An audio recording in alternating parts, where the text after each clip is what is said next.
Hey there, guys. Zachary again. You might know me from the Paris incident. You know, the weird wax figure in a bunker. Well, I'm here to give an update on that. But first, an update on myself and what occurred afterwards. I cut my stay short in the park, as I could tell that security were eyeing me a lot more than they had been before. Maybe it was due to my freaked out nature, or due to the fact that I was a pretty clear foreigner. Yet I decided it'd be best for me to go. My mental health has been somewhat offset by the whole incident, and I'd been occasionally having a nightmare or two. Nothing too serious, but definitely not the type of dreams I had been having beforehand. Gone were the days of adventuring in the Temple of Doom, and in were the days of that thing staring at me with its lifeless eyes. I don't believe in the supernatural, and I never will. But whatever that thing was is definitely not what I'd consider normal. Nor am I insane, as some may claim I am. I'm a perfectly sane human being, capable of any rational thought and logical processing as anyone else. I also do not have a history of mental health issues or similar incidents to this. To put it simply, I know what I saw. Now, upon my further research, mainly into that 80s, 90s time period, I had a few hits. One of them was an obscure wax figure company that was within France. Figuring that was the best lead, I attempted to research their contact issue. Of course, though, defunct. Yet that wasn't going to make me give up hope on the matter quite yet. Their address was public, and the factory seemed abandoned to the point of which breaking in would be easy. And to clarify, I've gotten desperate enough for answers to do this. I simply don't care about any consequences that could come from this. This whole thing might not even be the factory, but it's worth a shot at least. So, while still in France, I happened to take the few-mile drive down to this old place. I told my bosses I was feeling ill, so I could get away with this little bonus trip. The ride went normally. No arcane demonic entities or spirits jumped out in front of my car. I suppose the scariest thing that happened was when I almost ran into a stop sign that had fallen down onto the road rather suddenly. Anyways, though, I got farther and farther down the path, though, and it became increasingly obvious to me that the place was in disrepair. Not the factory, that was obvious, but the roads in general were cracked and hard to steer on. Luckily, I'm a pretty competent driver, so I adjusted. When I managed to make it to the factory, though, it was the definition of lost to time.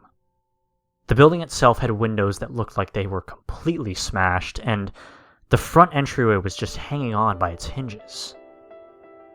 Jesus Christ, I thought to myself, the wildlife must have done a number on this place. Looking around to see nobody within miles, I walked into the old place. Upon entering, I saw a receptionist desk. One of the few things intact, actually. The rest was withered away to time. Old posters of various wax figures withered beyond recognizability, and broken equipment strewn about. There appeared to be a few office spaces around, but I'll skip to the short version and tell you that I found nothing useful within them. Just a bunch of old legal documents relating to partnerships with the big names in the entertainment industry. With this into consideration, though, the main part of the factory had... well, I got results. I'll tell you that. Once I had entered into the factory itself, it appeared to be a small place. Several conveyor belts strewn about with various different decaying parts and remains within. Most of it seemed unrecognizable from its former state, as with most of the place.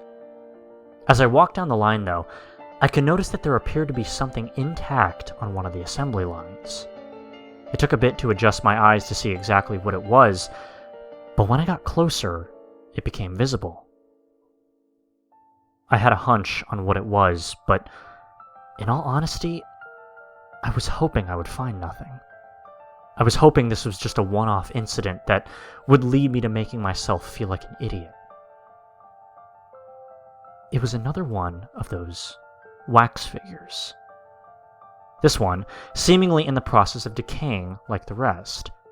How it hadn't melted yet from the years of exposure completely and utterly baffled me, yet there it was, fully intact. This one appeared to be a male in his early 20s, maybe 30s, well-dressed and with black hair and a mustache. It appeared to have a sort of nutcracker-like jaw and styling to it. Less realistic and more cartoony than the previous model that I saw in the bunker. Looking over it, I decided it'd be best to leave it here for now. I took a few notes on its structure and anatomy and began to leave. I had nothing else to go on rather than it being here. Then, I heard the intercoms buzz to life. A seemingly automated message played informing the workers that a shift change was imminent. It scared the living shit out of me, in all complete honesty, and right when I left... Huh. That's odd. Perhaps that was some sort of automated trigger to detect when people were leaving the factory. But why would it go off when it was just me leaving the building? I shook my head, though, and decided to leave the building for the time being. Things were starting to get a bit colder, and I knew that getting stuck this far from off-town without anyone around in the cold was basically a death sentence. When I was packing up, though, I could gently hear music playing from the factory. Being somewhat confused, and to my idiotically curious self, I turned back to the source. The Nutcracker. It was in the window. Immediately, I packed up and got the fuck out of there. I drove and drove and drove. I wasn't exactly sure if I was even going the right way, but I drove as fast as I could, turning to the back roads that I didn't quite recognize and maneuvering my way through, and yet no matter how fast I drove, that fucking music was still always behind me. I didn't see the thing, yet I knew it had to be there. I knew for a fact that it had to be there or I wouldn't hear the music. So I kept on driving. I had to keep driving. It was the only way. In my hurry, though, I forgot about one thing. And this would be one of the biggest errors of my life. Shit! The stop sign! I tried to swerve out of the way, but it was too late. I ran over it and immediately began losing control of the vehicle. Everything began spinning around, and as I headed right towards the tree, everything had slowed down. It was almost like a sort of frozen state in time. I could never exactly describe it to anyone that had never experienced such a feeling before, yet in that time, in that moment, I had realized one thing. The reason why the music hadn't stopped wasn't because it was chasing me.